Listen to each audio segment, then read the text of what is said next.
ન્યૂઝમાં આપનું સ્વાગત છે। અપહરણ મારપીટ કેસમાં ચૌધરી સમાજમાં ભારે રોષ। ગોવિંદગીરી મહંત અંગે અજમલભાઈના વાયરલ વિડીયો મામલે ચૌધરી સમાજના આગેવાનો ન્યાયની માંગ સાથે પાલનપુર એસપી કચેરીએ પહોંચ્યા।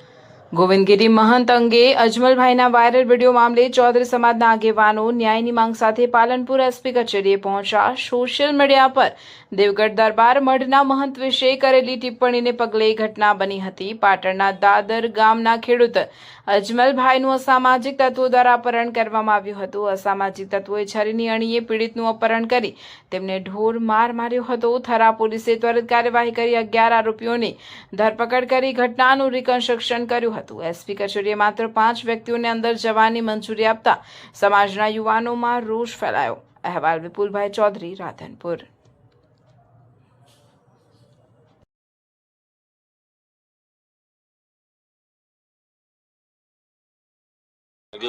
મુરબ્બી અજમલભાઈ સાથે જે પ્રકારે વ્યવહાર થયો, અપહરણ કરી, એમની લૂંટ કરી, એમને જાનથી મારી નાખવા સુધીની જે યોજનાઓ ઘડાઈ અને એ કાવતરાને પાર પાડવામાં આવ્યો અને એના અનુસંધાને 7 દિવસ સુધી ફરિયાદ ન લેવાય અને જ્યારે ફરિયાદ લેવાય ત્યારે ઘટના અને વાસ્તવિકતા વચ્ચે જે વિસંગતતા સર્જાઈ એ વિસંગતતાના આધારે અનુસંધાને આજે માન્ય જિલ્લા પોલીસ વડાને સમગ્ર આંજણા ચૌધરી સમાજના યુવાનો આવેદનપત્ર આપવા માટે આવેલા અને માન્ય જિલ્લા પોલીસ વડાને વાત મૂકેલી છે કે ભાઈ વાસ્તવિક ઘટના અને એફઆઈઆરમાં જે દર્શાવ્યું છે એ બંનેમાં વિસંગતતા છે, તો આ વિસંગતતા દૂર કરી જે ઘટના ઘટી છે એ ઘટનાને મૂળ સ્વરૂપ રૂપે ફરિયાદમાં સામેલ કરવામાં આવે એ બાબતની રજૂઆત આજે માન્ય જિલ્લા પોલીસ વડાને રજૂઆત કરવામાં આવી હતી। બીજી એક ઘટના હતી ભરતભાઈ ચૌધરીનું મર્ડર થયેલું પાલનપુરની અંદર। આ જ્યારે મર્ડર થયું ત્યારે પોસ્ટમોર્ટમ દરમિયાન જિલ્લા પોલીસ વડાએ અમને એવી બાંયધરી આપેલી કે આ કેસની અંદર અમે ફાસ્ટ ટ્રેક કોર્ટમાં આ કેસ ચલાવીશું।